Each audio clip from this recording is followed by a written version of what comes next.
After it seemed like Camden wasn't doing so well, his teacher decided to get to the bottom of it. The 4-year-old would tell his teacher something concerning. After hearing what Camden told her, she couldn't believe her ears. He was scared of seeing his dad. When people went into teaching, it was typically because they had a very important characteristic, a nurturing side. A teacher needed to be compassionate with children and be willing to shape their minds. Nancy Blur is an ordinary kindergarten teacher who always tried to give her best to her children. She always went above the call of duty when it came to teaching. Camden was normally a cheery young boy, but recently his demeanor changed and he started to become quieter and quieter. His grades started slipping, and he started to become antisocial. He didn't want to interact with his classmates anymore. What was going on? She knew that she couldn't let poor Camden get worse. She had to figure out what the problem was. She was his teacher after all. Nancy wanted to talk to Camden and figure out exactly what was wrong with him. Once they had had their talk, she understood that things started at home. She needed to fix things somehow. Nancy decided that she would give Camden's dad a call. She wanted to find out more information about the problem. The call wasn't an easy one to make. Nancy managed to find his father's number through his records. She put his number into her phone and then dialed him. But his father wouldn't be ready for what she had to ask. It turned out that his name was Daryl. He feared the worst when she called. Was everything fine? But once he understood what she was asking about, he couldn't believe it. He had no idea that Camden would go to his teacher with the problem that they had. But now that she knew, she asked him a frightening question. After second-guessing herself, she felt that she was in the right. She remembered how sad Camden was. She needed to make it right. She had to put it delicately, otherwise it may scare him off. But what Daryl said made her have to act quickly.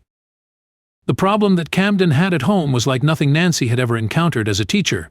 Camden told Nancy that men in uniforms frequently came to talk to his father. Camden just didn't want his father to go away. Nancy needed to act quickly to think of something, but what could she really do anyway? Nancy didn't want to have to get involved in Camden's personal life. She felt it wasn't her right. But with all her experience helping children over the years, she had to try and help Camden. She knew scenarios like this can get worse over time. Camden was very upset when he told Nancy what was wrong. He was too young to understand why things were happening to his dad. In Camden's eyes, Nancy was the world. He felt like the only person capable of helping him would be her. She gave him her word that everything that she could do, she would do. Even if it meant her taking the fall, the first thing Nancy had to do was decide. Nancy had a hunch, but she had to be absolutely sure going forward. It was one of the hardest decisions she ever had to make. She was determined to give Camden the life he so deserved. But nobody could ever have suspected that she would go this far, least of all Camden's father. As soon as school was out, Nancy rushed to the nearest hospital to fill out the required paperwork. Then she made an appointment for psychological counseling. It was required that she was sure of her mental state going forward. She knew that what she was about to embark on wouldn't be easy. After a string of tests, Nancy finally got the results. Her psychological evaluation looked good. Her mind was sound enough to do what she needed to do, and her body was strong enough to handle what was coming her way. The tests proved that Nancy was not only willing to help Camden, but that she was the only one who could. It turned out that Camden's dad, Daryl Peterson, wasn't doing so well health-wise. In fact, Daryl's future looked pretty bleak. He was having serious problems with the functioning of his kidneys. They were only operating at 20% of their capacity. During the dialysis treatment he was getting, he looked so sick that Camden was distraught by the reality of it. That's when Nancy decided to do something amazing. This is where the story begins to get interesting. You would think teacher Nancy would offer to babysit and take care of Camden when Daryl couldn't. Not only did she feel bad for Daryl, but she was worried about how Camden would be affected. But this goes far beyond that kind of menial support. Nancy wanted to solve the family's problems. After Nancy asked Daryl the very important question, the teacher decided that she would help the family in any way possible and make an extraordinary offer. She underwent all the required tests and filled out all the paperwork. Luckily for Daryl, it turns out that Nancy was a perfect match. A match for what exactly? Camden's family was obviously in complete awe. There aren't many people that would have been willing to offer to donate one of their own kidneys. Days before the procedure, Camden's family visited Nancy at the school with flowers and many thank yous. I had friends and family come forward who wanted to donate, but these didn't work out, for medical reasons or other reasons, Darrell said later. Then Miss Nancy approached me. After numerous interviews with local news stations, who all praised Nancy for her selflessness, the big moment had finally arrived. She said her goodbyes and drove to the hospital to complete the procedure. Darrell later said that he was having second thoughts, concerned about Nancy's health. But she was determined and ready to risk it all. Iowa's best transplant surgeons, Alan Reed, M.D., Zoe Stewart-Lewis, M.D., Ph.D., and Daniel Katz, M.D., assured Nancy's fans that she was in the best hands. The attending surgeons and nurses stayed by Darrell and Nancy's side the entire time, ensuring that the pair stayed calm during the procedure. You could tell that every person wanted to be there for you, Darrell explained. But was the surgery a success? The transplant procedure was a success. The family, overwhelmed by Nancy's generosity, were waiting for her as soon as she came to. They rushed in to hug and kiss her, and promised that they will always be a second family to her, and support her however they could. What she had given them was priceless, and nobody was more grateful than Camden. Of course, Camden was ecstatic. Seeing his dad healthy and energetic again after such a long illness made his heart fill with joy. Simply unable to hide his happiness, he thanked his teacher Nancy and made her a promise he'd be the best student she'll ever have. But there were still a few more things that the family had to do. After the successful procedure, Darrell and Nancy decided to take action. They wanted to raise awareness about the importance of organ donation and try to call attention to the University of Iowa Transplant Center team. Soon, the media got wind of Nancy's act of generosity and were happy to help her with her new cause. But Nancy remains humble. I had a co-worker who years ago had donated a kidney to someone in her church, Nancy said in an interview. It was an important part of her life's journey, and that was inspirational to me. When I heard about Darrell and Camden's situation, it just felt like the right thing to do. When Nancy had received the news that she was a match for Darrell, she couldn't have been happier. I was really excited about it. I was ecstatic. I don't know what I would have done for closure if I wasn't a match, she stated later. But what does Darrell have to say about the woman who saved his life? She's a part of my family for the rest of her life, whether she likes it or not, he said. The Iowa City team is a part of my family. Everything's just been amazing, and I hope everyone has the same experience I had. How do you ever thank someone for saving your life? Darrell asks. She really is an amazing woman. Nancy went above and beyond as a teacher and a human being when she decided to help Camden's dad. Teachers are always prepared for unusual situations. Our next teacher is no exception. When Mrs. Neighbors checked her student's backpack one morning, nothing could have prepared her for what she found inside, nor the reaction of her students. It was only after morning work that Mrs. Neighbors finally remembered her duty and went along her way to search student backpacks and book bags. She found the usual things: books, pencils, the occasional snack that was supposed to be in their lunchbox. All was normal until one girl looked nervous. Bag checks are becoming increasingly necessary as we march on through the year. From benign distractions like cell phones and fidget toys, with obvious exceptions, to malicious products that do harm on the inside and outside of the student body, teachers and security must be on high alert, but surely the younger kids get a pass. Unfortunately, elementary school students are now subjected to the same laws as the older students. They can never be too young to be assumed a criminal. This attitude has sparked outrage in many a teacher-parent sphere, and parents wonder, will this accusation cause my kids to lose their innocence? While the question of innocence may not be a question lawmakers and security guards can answer, one thing is for certain: sometimes it is necessary. Though most kids bringing banned items may not be doing it out of a want to harm their classmates, hurt them they certainly can through allergies, sharp objects, or simple clumsy fingers. Jefferson Elementary School.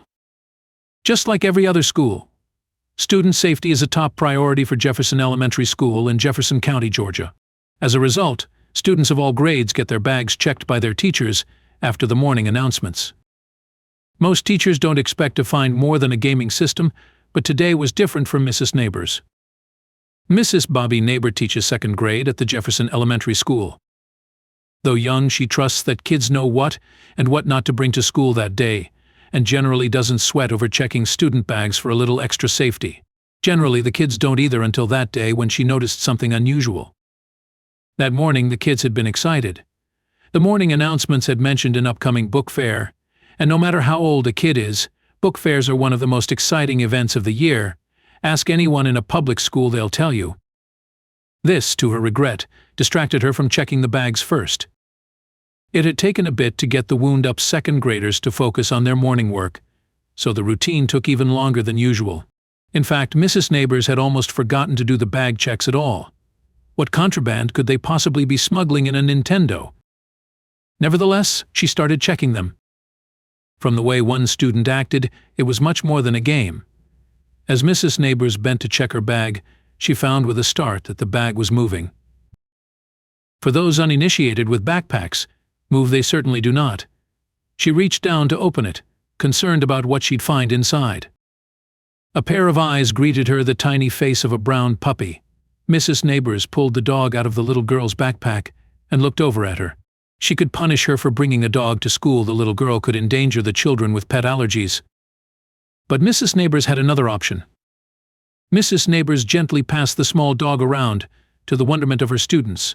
Each one got a chance to hold and pet him, and he quickly became a classroom favorite. After all, the girl was too young to be punished harshly when she only couldn't part from her animal friend. One question remained, though. Where had the dog come from? Mrs. Neighbors asked the girl, whose name remains anonymous. She had the most classic, honest answer that could come from a child. My mom must have put him in there. Because of course she did. The child had nothing to do with it. The fun couldn't last forever, however. Though he was a class hit, and quite calm for a puppy, he couldn't stay in the classroom forever. The puppy, named Jake, had to go home. Mrs. Neighbors called the girl's mother to come to pick him up from school, back to his food and water and puppy pan. Before he left, though, she made a decision. She knew the announced book fair still needed a mascot for it to be official, and it seemed he was already popular with her impromptu focus group. Jake became the mascot, and his slogan, "Pause for a good book," gave the event a personal touch. But what other effects did Jake have on the school? Jake isn't the only dog who's been at school now. There's a local service dog named Dottie who attends to one of the students, a good working dog. Jake probably wouldn't like the shared attention, though. Our next book-loving teacher did something that most people would never dream of, something that shows just how much she loves her students, even if it took her to the hospital. Stephanie Hume knew the pandemic was going to throw everything into chaos. And if the parents were struggling with wave after wave of bad news and uncertainty, she knew that their kids were also drowning in insecurities about, well, just about everything. Her classes were well known for being full of happy energy. Even the students that didn't really like school always ended up loving the time they spent with her. She made kids love reading, even the ones who didn't really get why books were so amazing. But it came at a cost. Even from her home computer, Hume would enthusiastically read through whatever book was on the docket that week. She loved seeing the joy and awe in students' eyes as they pictured the story unfolding in their minds.